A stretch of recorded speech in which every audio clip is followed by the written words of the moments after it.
Conoce a tus enemigos. Desde la fundación del Imperio Esmeralda muchos han intentado destruirlo. Es el momento de ponerle rostro a esas caras. Hoy, en A las Pantallas, nuevos suplementos de 5 anillos.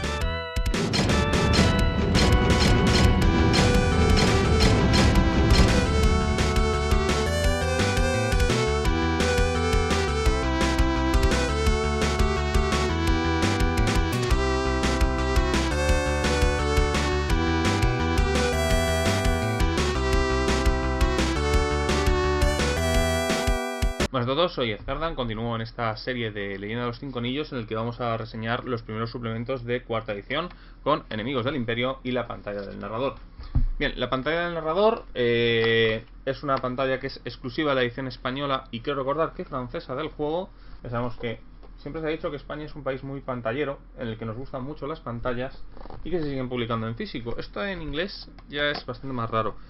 No porque no se siga haciendo, sino porque es muy raro las compañías que la hacen. Porque digamos que fuera de nuestro idioma es muy común tener las pantallas modulables, ¿no? Y entonces es imprimir las tablas y ponerlas dentro de la pantalla. Pero bueno, aquí en España seguimos siguiéndolas. Ya sabéis, a mí me encanta coleccionar estas pantallas. Además tiene una ilustración muy bonita de unos unicornios pegándose y después tenemos un fénix o el león.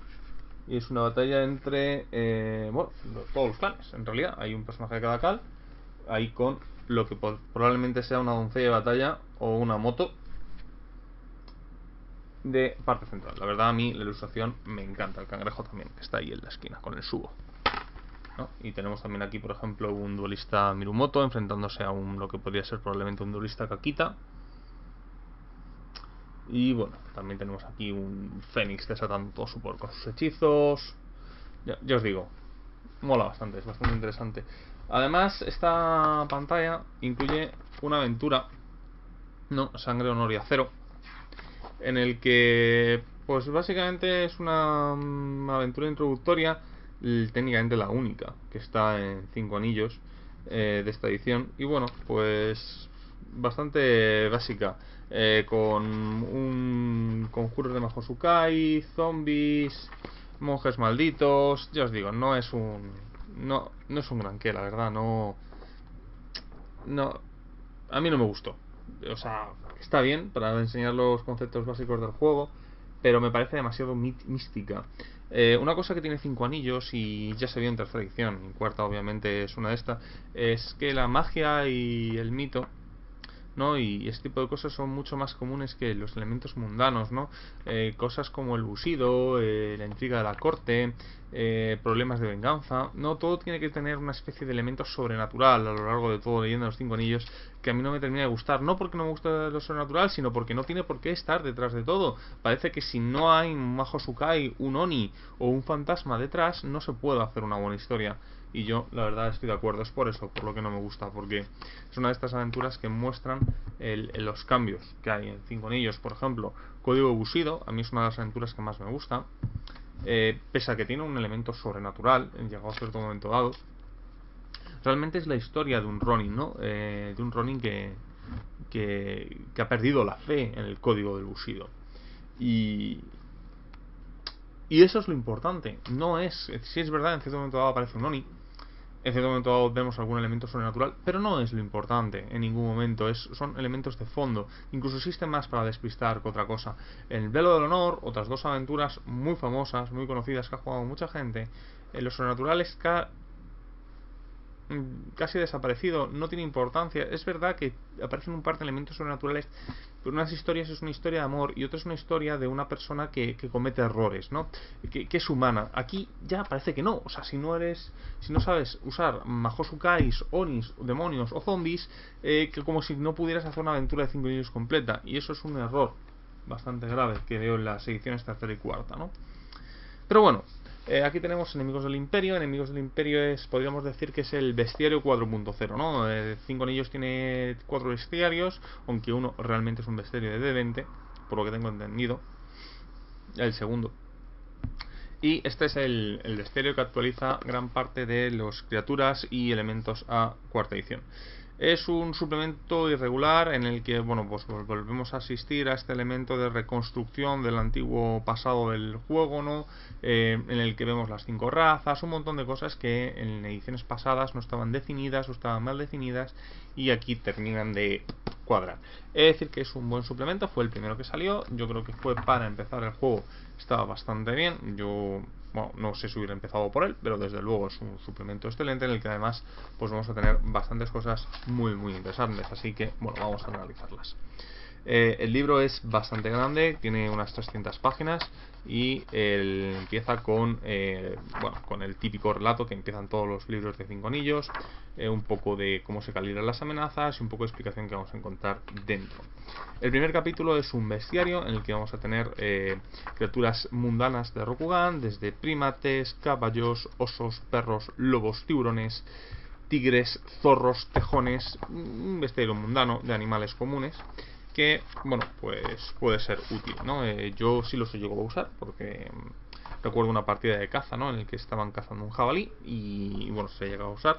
Los animales mundanos me da la sensación de que no se usan tanto como deberían, al menos en 5 anillos y en muchos juegos. Otros, por ejemplo, es extraño porque en 5 anillos parece que nunca hay problemas en los caminos, todos los caminos son seguros, no se puede encontrar ningún tipo de animal salvaje y sobre todo es extraño porque muchos de estos animales, los clanes cogen sus mones principales de estos animales, entonces digamos que puede tener algunos elementos alegóricos y no sé, casi poéticos el encontrarte con ellos, pero bueno, es verdad que no los suelo usar, yo creo que no los he usado salvo para un par de partidas de cacería tal, nunca, bueno, el caballo sí, y alguna vez los lobos tal, porque los lobos es como un animal muy fácil de coger, ¿no? Además te sirven para imitar casi a los perros y ya os digo, no sé, es un elemento curioso. El segundo apartado es las bestias de las tierras sombrías, ¿no? Este apartado es uno de los más grandes en el que, bueno, pues vamos a ver gran parte de las criaturas que vamos a encontrar en esta zona, ¿no? Como los akames, los bakemonos, que son los perros de toda la vida, y otro tipo de criaturas, ¿no? También nos va a hablar un poco de la naturaleza de las tierras sombrías, las localizaciones inusuales. Es muy interesante este capítulo en el punto de que nos van a contar elementos que ya pudimos ver en el libro de las tierras sombrías y el libro de las tierras sombrías 2, los portadores de Jade. Y tremendamente curioso pero claro, falta información. Si tú te has leído esos dos libros, esto es muy evocador, pero si no los has leído, falta como algo, ¿no? Como si no te estuvieran contando algo, como si se hubieran dejado material fuera, porque claro, donde antiguamente en Portadores de Jade, por ejemplo, una localización le dedicaban 3 páginas, aquí te lo dicen en 6 líneas.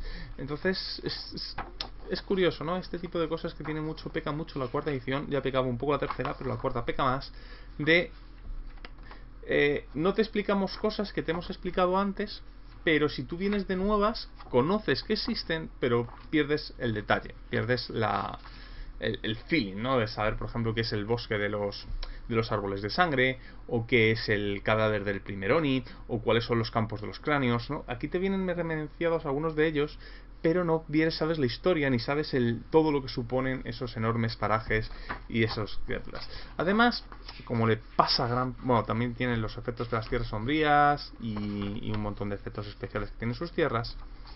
Pero una cosa muy curiosa, bueno, aparte de los ogros, que las han cambiado evidentemente de trasfondo, esto ya lo hicieron en tercera, plantas monstruosas, todo tipo de criaturas extrañas, los troles, que es una criatura que está muy desarrollada gracias a todos los acontecimientos de la puerta del Poltorun. Y ven a venir una serie de escuelas para ogro y para... Creo recordar que para troll también venía una escuela. Sí, no, venían los chamanes troles y venía también la escuela de sureñas de ogros, lo cual es muy curioso, ¿no? Porque si tú te lees la primera edición, los ogros te dicen en la primera edición que son criaturas que Fuleng hace para burlarse de la humanidad, ¿no? Para burlarse de la obra de sus padres. Claro, aquí ya no, los ogros son una raza antigua y tienen un motivo de ser. Y ahí, no sé, pierde un poquito esa broma, ¿no? He de decir que aquí no vienen los Onis, eso van a venir un poco más tarde. Como me cabe destacar, es que aquí yo ya veo el problema. Los monstruos aquí son están vagamente descritos. No tiene una descripción más que adecuada, pero claro, quien haya leído el libro de Tierras Sombrías 1, que es una especie de diario de un investigador Kuni que se dedica a hacer autopsias y a hacer experimentos con todas las criaturas de las Tierras Sombrías que logra encontrar, y te hace te hace una explicación sobre todas estas criaturas. Pues claro, volvemos a decir lo mismo. Desde que te cuenten, yo que sé, cómo paren los trasgos, o cuál es su filosofía, o qué pueden temer, o cuál es parte de su forma de pensar. Este libro, si bien te lo digan a explicar, es como las diferencias de los bestiarios, por ejemplo, de AD&D y de actuales, en los cuales en el antiguo de AD&D te decían hasta cómo se alimentaba la criatura. Yo recuerdo en Darsan, que es de lo que más controlo de AD&D, que en cierto momento dado te decían, por ejemplo, que una criatura creaba una especie de huevos de melaza en las junturas de donde estarían las rodillas de la criatura, que un humano podía alimentarse de ellas si lograba recolectarlas. Por eso los Kank se pastorean, ¿no? Principalmente para recoger esta especie de pequeñas bolas de melaza, ¿no? Y te decían además cómo se podían alimentar, qué tipo de comida se podía hacer. Claro, este tipo de cosas no tienen los bestiarios modernos de D&D, y aquí le pasa un poco lo mismo. El bestiario original de Leyenda de los Cinco Anillos, el libro de las Tierras Sombrías, es mucho más detallado, mucho más interesante y mucho más instructivo de cómo usar monstruos que este bestiario, que parece más bien un listado de criaturas a las que asesinar. No es cierto, algunas criaturas sí vienen más descritas que otras, tienen más detalle, y bueno, pues hay cosas que vamos a ver después que, bueno, pues palian un poco este defecto, pero vamos a tener aquí. Luego tenemos las razas ancestrales, que nos va a contar la historia de las 5 razas ancestrales, cuál es la verdad, si esta es o no cierta. Y la primera que nos van a hablar son de los Kenku. Los Kenku, bueno, pues como era una raza que en ediciones anteriores no estaba principalmente descrita, pues digamos que aquí tienes más de sobra. Había muchos parajes hablando de los Kenku, pero bueno, aquí tienes más o menos casi todo, ¿no? Nos van a abrir la escuela de esgrima Kenku y todo un poco lo que funciona, ¿no? Después nos van a hablar de los Nigio, que yo esta vez fue la primera vez que voy a hablar de él. Es una especie de criatura, es una raza marina bastante extraña. A continuación, bueno, nos van a hablar de sus maldiciones, de cómo funcionan, de cuál es su conexión con la magia de los Naga. Después nos van a hablar de los troles con el rey troll, que te dicen que ya están descritos anteriormente. Nos van a hablar gran parte de la historia del Poltorun, que es un elemento casi importantísimo de la historia de los troll. Una especie de puerta que conectaba, que estaba en una ciudad troll que conectaba nuestra realidad con los mundos espirituales.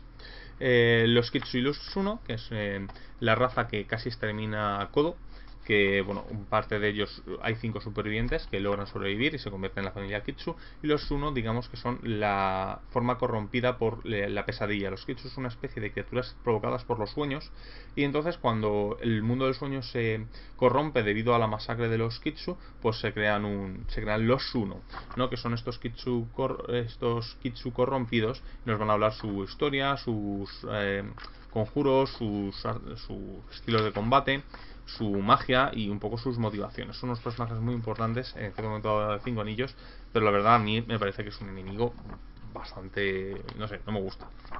Es un enemigo que además tiene muchas implicaciones con el clan del león, pero ya os digo, no me termina de convencer. Y después tenemos los Tokujins, que es una especie de hombres lagartos extraños que a mí no me terminan de convencer.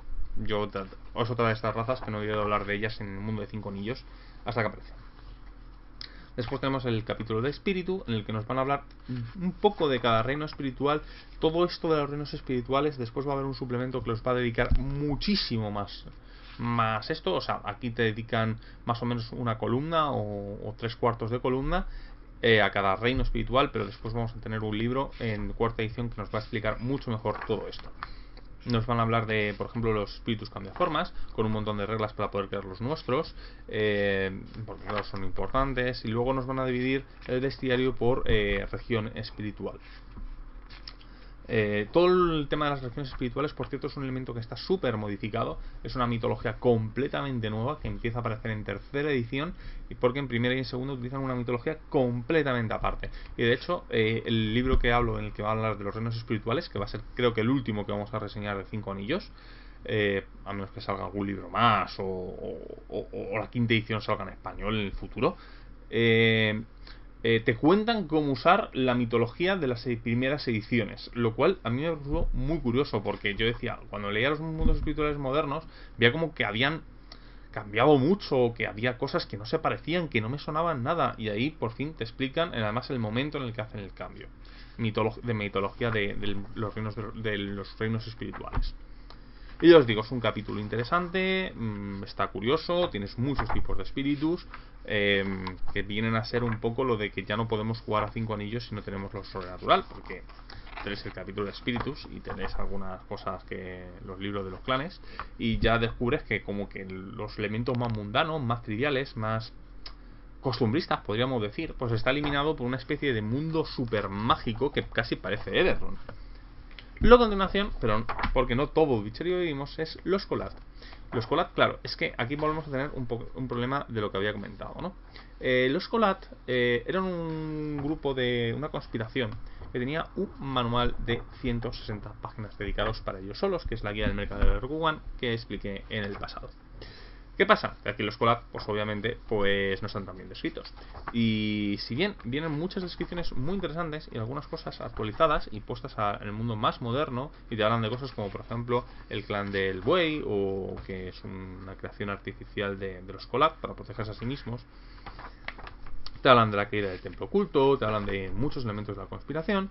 Claro, no es tan detallado, así que viene bien, pero cuesta entender un poco las motivaciones y el porqué de los Collad si no se tiene el libro original, y además pues no vienen todos los maestros, no te vienen a qué se dedica exactamente cada facción dentro del Collad, que viene bastante resumido y lo suficiente como para que una persona pueda dirigir y entender ligeramente a los Collad e incluso poder dirigir partidas basadas en ellos. Pero obviamente, si los Collad van a ser un tema central de tu campaña, necesitas la guía del mercado de Rokugan de primera edición. He de decir que a mí son unos enemigos que me parecen fascinantes, pero considero que usarlos en partida es muy complicado. Es como jugar Expediente X, ¿no? Estás enfrentando una conspiración tan grande que probablemente no logres sobrevivir, ¿no? Es un elemento que está muy bonito de fondo en Rokugan, molaba mucho en el juego de cartas, porque las cartas Collad tenían cierto feeling, pero digamos que en el juego de rol es complicado de sacar algo satisfactorio, ¿no? Y para sacar algún elemento suelto, pues puede estar bien, pero claro, no explotas el potencial del Collad. Quizás jugar con conspiradores Collad puede ser interesante también, pero yo os digo, es una de esas cosas que cuesta sacarle el jugo, a menos que hagas una campaña bastante desproceso y que todo el mundo quiera seguir el rollo, tal. Es complicado. Satisfactorio, pero complicado. Después tenemos la nada, que viene a ser la senda de la sombra, ¿no? En el que nos van a hablar de los ninja, la oscuridad muy mentirosa, el dragón de sombras, las familias ninja, las auténticas, no las que sirven al escorpión, ¿no? Que son como una especie de comandos. Estos son criaturas hechas de sombra o que sirven a la sombra, a la oscuridad, a la nada, y cómo sirven y cómo les afecta esta oscuridad y cómo funciona exactamente. La verdad, está bastante chula, nos hablan de sus orígenes, de cómo ha profundizado en Rokugan, de cómo ha sido casi desterrada por culpa de las batallas de la puerta de Volthorum, luego los planes del dragón de sombra, antiguo dragón de aire, cuáles son las reglas que les afectan, sus técnicas de escuela, sus ventajas, sus desventajas, las marcas sombras cómo funcionan, y bueno, pues algunos ninjas de ejemplo. La verdad, también mola. A continuación pues tenemos otro de esos libros, otras secciones del libro que teníamos, que está pobre, porque claro, los Naga pues vienen aquí en un capítulo cuando tuvieron su propia Way of the su propio suplemento. He de decir que los Naga, claro, como los Naga técnicamente están desaparecidos, después con cosas del tema de las colonias y todo eso reaparecen, ¿no? La facción de los Naga oscuros, tal, pero eso ya es cuestión muy avanzada del juego. De hecho, fijaos que aquí no existe, porque esta edición del juego está basado en el reinado de Hueco I, y todas esas cosas ocurren en el reinado de Hueco II, no que cuando la Rokugan tiene colonias en el exterior y hay un imperio, y hay una especie de imperio de virreinato en otro lugar del mundo, y que además está concedido, se le concede el control del lugar del clan de la araña. O sea, que para jugar a las cartas que estaba bien, pero que para el juego de rol le tiene horrible el trasfondo oficial, ¿no? Ya os digo, pues las nagas pues nos van a hablar un poco de su historia. Lo que pasa es que hay cosas raras, ¿no? Porque por cierto momento dado te dicen que las mujeres nagas pueden decir tener piernas. ¿Por qué pueden tener las piernas? Pues no te lo explican del todo, claro, te explican brevemente, pero es que en el libro original pues era te explicaban durante 4 páginas el relato de por qué Amaterasu le concede esa bendición a las nagas, ¿no? Y nos van a hablar un poco de su guerra, nos van a hablar un poco de sus casas, pero no van a entrar nunca demasiado. Gran parte de la filosofía del ojo pálido, de todo el tema de la casa, de todo el tema de la comunicación mental, de por qué 2 nagas no se pueden mentir porque sus recuerdos navegan en la casa, de por qué las nagas tienen el castigo más brutal que te pueden dar es la inmortalidad, porque eso provoca que no te metas, no vuelvas a la casa, y para que no contamines el espíritu colectivo de la nación naga. Gran parte de esas cosas no van a venir. Es verdad que van a venir algunas cosas y van a venir parte de sus historias, pero no van a ir muy detalladas. ¿Y por qué de esta opinión? Pues por lo mismo que he hablado de todos los problemas donde estaban en libros anteriores.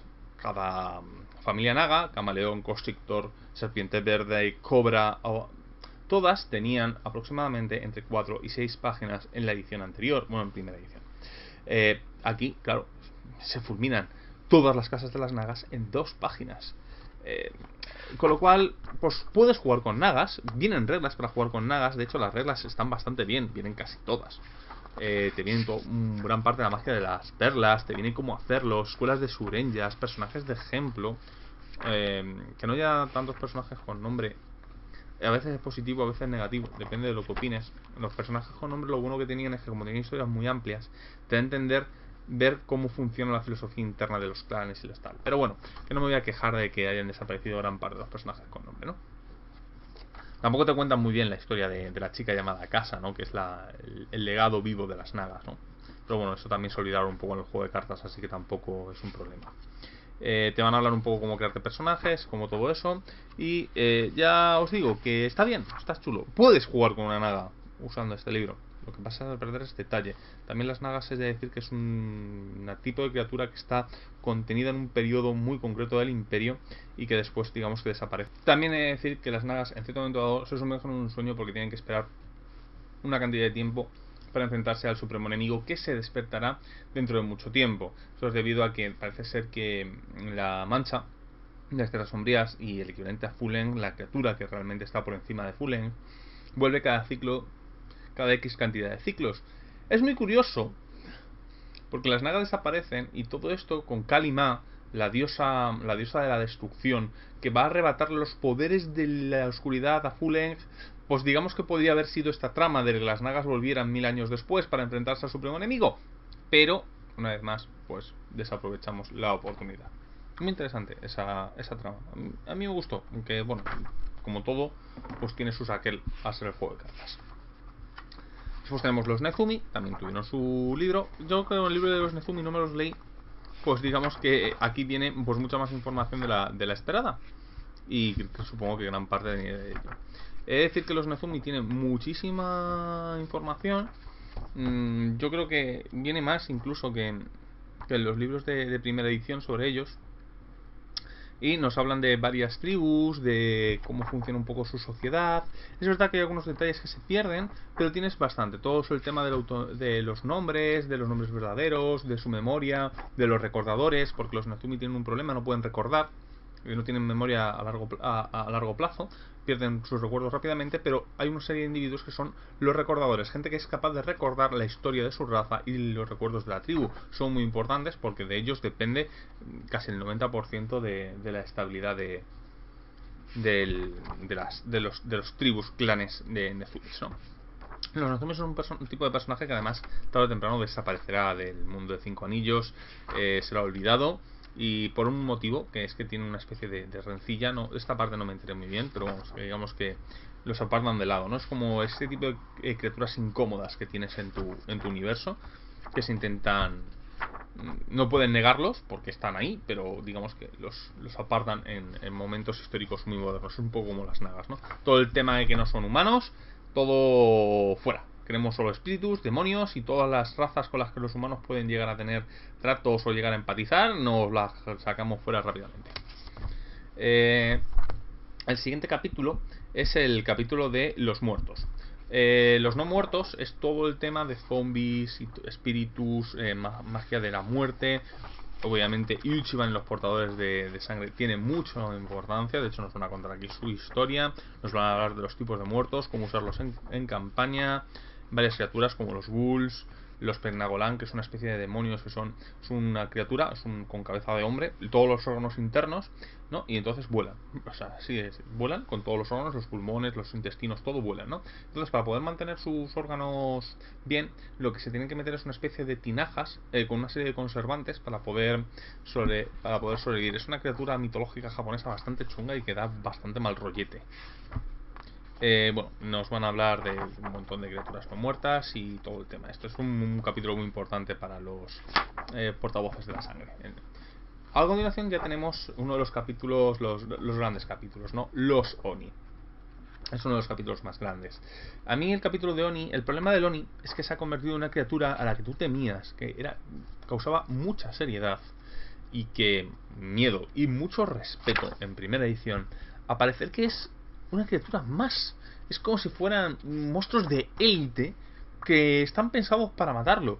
Donde en la antigua edición cada Oni tenía su ilustración, su historia, un documento en el que te hablaban de un relato sobre ellos, de cómo se habían presentado, cómo los habían visto, lo terrible que era verles, las situaciones más horrendas que podías encontrarles. Aquí los puedes encontrarte entre 3 y 4 Onis por página. Sin ilustraciones, sin nada, con una historia pequeña. Los grandes señores Oni, los Oni supremos, ¿no?